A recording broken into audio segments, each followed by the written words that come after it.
नमस्कार, आप देख रहे हैं बिहार की उड़ान यूट्यूब चैनल, जहां हर खबरें होती हैं सच्ची और सबसे तेज। बिहार से इस वक्त की सबसे बड़ी खबर सामने आ रही है। सरकार ने ऐसा फैसला लिया है जिसका सीधा असर आम लोगों और महिलाओं पर पड़ने वाला है। तो चलिए खबरों को विस्तार से समझते हैं, वीडियो के आखिर तक बने रहिए। नीतीश कुमार को बड़ा झटका लगा है। उनकी पार्टी जेडीयू के सलाहकार और पूर्व राज्यसभा सांसद केसी त्यागी ने पार्टी छोड़ दी है। चर्चा है कि वह जल्द ही अन्य पार्टी में शामिल हो सकते हैं। वह बिहार छोड़ अब उत्तर प्रदेश की राजनीति में ज्यादा सक्रिय रूप से दिखाई देंगे। केसी त्यागी 2003 में समता पार्टी के साथ जेडीयू के विलय के बाद से नीतीश कुमार के साथ थे। 22 मार्च को वह अपने आगे की राजनीति के बारे में बताएंगे। सीबीएसई ने 10वीं और 12वीं की कॉपियां चेक कर रहे शिक्षकों को सख्त चेतावनी दी है कि वे सोशल मीडिया पर मूल्यांकन से जुड़ी कोई भी भ्रामक या गोपनीय जानकारी शेयर न करें। बोर्ड ने साफ किया है कि अगर कोई शिक्षक इसका उल्लंघन करता है तो इसे उनके काम के प्रति गद्दारी माना जाएगा और कार्रवाई की जाएगी। जरूरत पड़ने पर सस्पेंड, स्कूल से निकालना या भविष्य में बोर्ड की जिम्मेदारियों से हमेशा के लिए बैन किया जा सकता है। चीन के मकाऊ से एक अजीब मामला सामने आया है। यहाँ एक ह्यूमनॉइड रोबोट को पुलिस पकड़ कर ले गई। यह घटना तब हुई जब देर शाम टहल रही एक 70 साल की महिला रोबोट को अपने पीछे खड़ा देखकर घबरा गई और जोर जोर से चिल्लाने लगी। महिला ने रोबोट पर डराने का आरोप लगाया। जांच में पता चला कि यह रोबोट एक स्थानीय शिक्षा केंद्र का था और इलाके में प्रचार के लिए रिमोट से इस्तेमाल किया जा रहा था। केंद्रीय संचार मंत्री ज्योतिरादित्य सिंधिया आज डाक विभाग की नई 24 स्पीड पोस्ट सेवा की शुरुआत करेंगे। पहले चरण में यह सेवा दिल्ली, मुंबई, चेन्नई, कोलकाता, बेंगलुरु और हैदराबाद में उपलब्ध होगी। बता दें कि 24 स्पीड पोस्ट सेवा डाक विभाग द्वारा शुरू की गई एक नई प्रीमियम एक्सप्रेस डिलीवरी सेवा है। इसके माध्यम से जरूरी और कुछ संवेदनशील पार्सलों की डिलीवरी केवल 24 घंटे में कर दी जाएगी। एलपीजी संकट के बीच लोगों को एक और झटका लग सकता है। डेयरी मालिकों ने चेतावनी दी है कि एलपीजी की कमी से दूध की आपूर्ति प्रभावित हो सकती है। अगर स्थिति ऐसी ही बनी रही तो दूध के प्लास्टिक पाउच का स्टॉक सिर्फ 10 दिनों तक ही चल पाएगा। छोटी डेयरियों का कहना है कि दूध की प्रोसेसिंग और पैकेजिंग प्रभावित हो रही है। बड़ी सहकारी समितियों का कहना है कि वे फिलहाल स्थिति संभाल रही है। आने वाले दिन निर्णायक होंगे। योगी सरकार ने उपभोक्ताओं की सेहत की सुरक्षा को लेकर बड़ा फैसला लिया है। 1 अप्रैल से यूपी में हर अंडे पर लेट डेट और एक्सपायरी डेट का मुहर लगाना जरूरी होगा। इससे ग्राहक खुद डेट देखकर समझ लेंगे कि अंडा कितना पुराना है और कब तक सुरक्षित है। यह नियम पशुपालन विभाग और खाद्य सुरक्षा विभाग के निर्देश पर लागू किया जा रहा है। दुकानदारों और उत्पादकों को पहले से तैयारी करने की सलाह दी गई है। डोनाल्ड ट्रंप ने कहा, हमने ईरान को 2 हफ्तों में पूरी तरह से नष्ट कर दिया है। उनके पास न नौसेना है, न वायुसेना, न विमानरोधी हथियार और न ही नेतृत्व। हमने पूरी दुनिया के लिए काम किया। हमने पिछले 50 सालों में और शायद उससे भी ज्यादा समय में सबसे बुरे देश को हराया है। एक ऐसा देश जो दुनिया को तबाह करना चाहता था। यदि आप ईरान को परमाणु हथियार दे देते हैं तो दुनिया का कम से कम एक बड़ा हिस्सा तबाह हो जाएगा।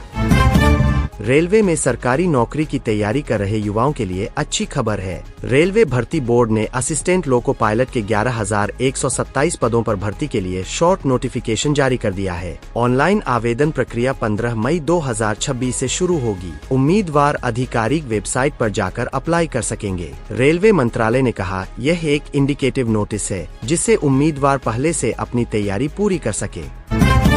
सुप्रीम कोर्ट ने मैटरनिटी लीव पर ऐतिहासिक फैसला सुनाया है। सुप्रीम कोर्ट ने कहा है कि यह महिलाओं का संवैधानिक और मौलिक मानवाधिकार है जिसे बच्चे के जन्म के तरीके, जैविक या गोद लिया हुआ के आधार पर छीना नहीं जा सकता। कोर्ट ने स्पष्ट किया कि 3 महीने से अधिक उम्र के बच्चे को गोद लेने वाली मां भी मैटरनिटी लीव की हकदार है।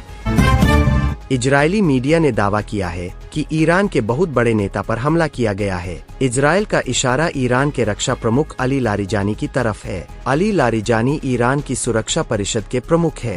दावे में ये भी कहा गया है कि ये साफ नहीं है कि हमले में लारिजानी की मौत हुई है या नहीं। ईरान की तरफ से अब तक इस पर कुछ भी नहीं कहा गया है। लारिजानी उन नेताओं में शामिल है जिन पर अमेरिका ने इनाम घोषित किया था। लोकसभा अध्यक्ष ओम बिरला प्रश्नकाल में सवालों का लंबा जवाब देने पर नाराज हो गए। उन्होंने सामाजिक न्याय और अधिकारिता राज्य मंत्री BL वर्मा के लंबे जवाब पर टोकते हुए कहा कि आप भाषण क्यों दे रहे हैं? आप तो जवाब दो। आप लोग संक्षिप्त जवाब देने की कोशिश नहीं सकते। मैंने कितनी बार सदन में यह आग्रह किया है, हर बार विस्तृत जवाब देते हैं आप। जितना सदस्य पूछे आप उतना जवाब दे दो। Human rights activist news agency की रिपोर्ट के मुताबिक जंग के पहले 2 हफ्तों में ईरान में 5000 से ज्यादा जगहों पर हुए हमलों में करीब 4765 लोग मारे गए या घायल हुए। इनमें 205 बच्चे भी शामिल हैं। इस दौरान 20 अस्पताल, 36 स्कूल और 98 रिहायशी इलाकों को नुकसान पहुंचा है। US इजरायली हमलों के कारण करीब 32 लाख लोग अपने घर छोड़कर जाने को मजबूर हुए हैं। दिल्ली के रूपनगर में एक दर्दनाक हादसा पेश आया है। यहाँ नाले पर बना एक फुट ओवरब्रिज अचानक गिर गया। हादसे के वक्त पुल से गुजर रही एक महिला नाले में गिर गई, जिससे उसकी मौत हो गई। घटना के बाद मौके पर तुरंत रेस्क्यू ऑपरेशन शुरू किया गया। फिलहाल महिला का शव बरामद कर लिया गया है। फुट ओवरब्रिज के ढहने के कारण का फिलहाल पता नहीं चल पाया है। हादसे की विस्तृत जाँच की जाएगी। यूपी में योगी सरकार ने एडेड माध्यमिक स्कूलों के शिक्षकों और कर्मचारियों के लिए बड़ा ऐलान किया है। सरकार ने शिक्षकों और कर्मचारियों की ग्रेच्युटी की अधिकतम सीमा बढ़ाकर 20 से 25 लाख रुपए कर दी है। सरकार के इस फैसले का लाभ राज्य के करीब 2 लाख कर्मचारियों को मिलेगा। नए नियम के तहत महंगाई भत्ता 50% होने पर अधिकतम ग्रेच्युटी की सीमा 25 लाख रुपए तय की गई है। केंद्र सरकार ने LPG गैस संकट पर बयान जारी किया है। सरकार ने कहा है कि LPG बुकिंग की प्रक्रिया में सुधार हुआ है। इस बीच कालाबाजारी पर रोक लगाने के लिए छापे मारे जा रहे हैं। इन छापों के दौरान 15,000 सिलेंडर जब्त किए गए हैं। अब कमर्शियल सिलेंडरों की भी आपूर्ति की जा रही है। हालांकि LPG को लेकर चिंताएं अभी भी बनी हुई है। देश में पेट्रोल और डीजल की कोई कमी नहीं है। पाकिस्तानी वायुसेना ने अफगानिस्तान की राजधानी काबुल में देर रात 5 जगहों पर बड़ी एयर स्ट्राइक की। पाकिस्तानी वायुसेना ने अपने विमानों से काबुल के 2000 बेड वाला सरकारी अस्पताल और रिहायशी इलाकों में बम बरसाए। इस हमले में 400 लोगों की मौत हो गई और 250 से अधिक लोग घायल हैं। फिलहाल राहत बचाव का काम जारी है। वहीं पाक सरकार ने दावा किया हमला अफगान सेना के हथियारों के ठिकानों पर किया गया है। बगदाद में अमेरिकी दूतावास पर ड्रोन अटैक हुआ है। वहीं ईरान की इस्लामिक रिवॉल्यूशनरी गार्ड कॉर्प्स ने दावा किया है कि उसने इजराइल और कतर में स्थित अल-उदीद एयर बेस पर हमले किए हैं। इसमें मिसाइलों के जरिए इजराइल के कमांड, कंट्रोल और मिसाइल रक्षा से जुड़े ठिकानों को निशाना बनाया गया है।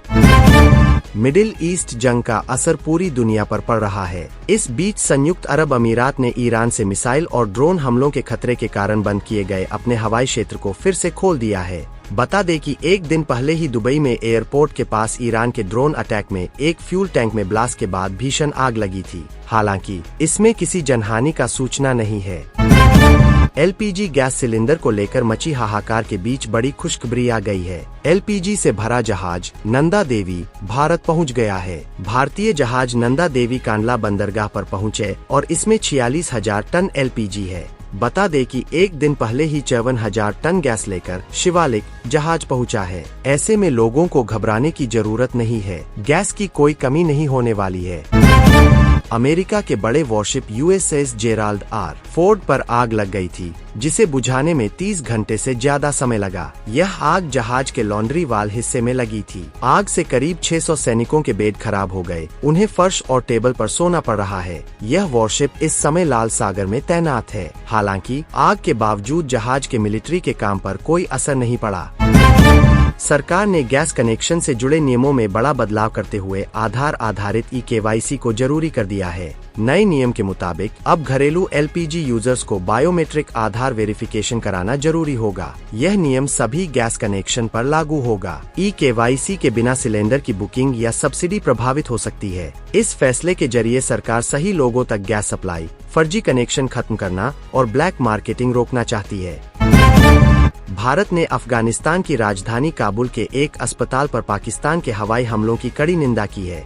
भारतीय विदेश मंत्रालय ने बयान जारी कर इस हमले को बर्बर और कायरतापूर्ण हिंसक कृत्य बताया। बयान में कहा, कोई धर्म, कोई कानून और कोई नैतिकता किसी अस्पताल और उसके मरीजों को जानबूझकर निशाना बनाने को उचित नहीं ठहरा सकता। बता दें कि इस हमले में 400 लोगों की मौत हुई है, जबकि 250 लोग घायल हुए हैं। यूएन में भारत के स्थायी प्रतिनिधि हरीश ने पाकिस्तान पर कहा, भारत 20 करोड़ मुस्लिमों का घर है, वही भारत का पश्चिमी पड़ोसी देश इस्लामोफोबिया की झूठी कहानियां गढ़ने का उत्कृष्ट उदाहरण है। उस देश में अहमदिया समुदाय के खिलाफ दमन का क्या, या रमजान के पवित्र महीने में अफगानिस्तान में की गई बमबारी को क्या कहा जाएगा। भारत में सभी धर्म के लोग अपना प्रतिनिधि खुद चुनते हैं और वे प्रतिनिधि उनकी आवाज बनते हैं। तृणमूल कांग्रेस ने पश्चिम बंगाल विधानसभा चुनाव के लिए अपने प्रत्याशियों की पूरी लिस्ट जारी कर दी है। सीएम ममता बनर्जी भवानीपुर से लड़ेंगी, जबकि नंदीग्राम सीट से टीएमसी ने बवित्रकर को टिकट दी है, जिन्होंने बीजेपी छोड़कर टीएमसी में दोबारा वापसी की है। नंदीग्राम से पिछले विधानसभा चुनाव में ममता बनर्जी शुवेंदु अधिकारी से हार गई थी। बीजेपी ने इस बार भी नंदीग्राम और भवानीपुर दोनों सीट से शुवेंदु को टिकट दिया है। एमईए के प्रवक्ता रणधीर जायसवाल ने कहा, ब्रिक्स की अध्यक्षता हमारे पास है। ब्रिक्स आम सहमति पर काम करता है। मौजूदा संघर्ष में ब्रिक्स के कई सदस्य शामिल हैं। इससे आम सहमति बनाना मुश्किल हो रहा है। हम सभी पक्षों के संपर्क में हैं। विदेश मंत्री ने विदेश मामलों की परिषद की बैठक के दौरान यूरोप के अपने समकक्षों से मुलाकात की और उनके साथ पश्चिम एशिया में चल रहे संघर्ष सहित कई अहम वैश्विक चुनौतियों पर चर्चा की।